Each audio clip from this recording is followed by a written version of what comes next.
আজকে বিকেলবেলার দিকে গিয়েছিলাম গান্ধীঘাটে। এটা আমাদের ঘরের কাছেই একটা ঘাট, কংসাবতী নদীর ধারে। ভীষণ সুন্দর জায়গাটা। আর এই জায়গাটা না আগে অতটা ভিড় হতো না, এখনই হঠাৎ দেখছি বেশ ভিড়। আর এখন দেখো ওয়েদারটাও এত সুন্দর, পুরো নিরিবিলি চারদিক।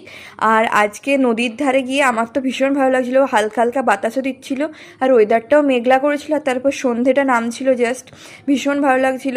আর এমনিতেও আমার নদী বা সমুদ্র এই ধরনের জায়গা না ভীষণ পছন্দের। পাহাড়ের থেকেও আমার নদী বা সমুদ্র বেশি পছন্দ। এটা হচ্ছে নদীর আরেকটা দিক, যেই দিকটায় বাস ব্রিজটা দেখা যাচ্ছে। আর এটা আরেকটা দিক যেখানটা এরকম গঙ্গা ঘাটের মতো করা আছে, এখানটায় না আরতিও হয়, রাম মন্দির আছে তো সেইখানে। আর এই নদীটায় প্রচুর মাছও আছে। আর এই দেখো সেই মন্দিরটা, এখানে তখন সন্ধ্যা আরতি হচ্ছিলো, তো আমি গিয়ে একটুখানি দেখছিলাম। তারপর ঠাকুর প্রণাম করে এখানে একটা সামনেই পার্ক ছিল, সেই পার্কটাতে একটুখানি ঘুরে ঘর চলে এলাম।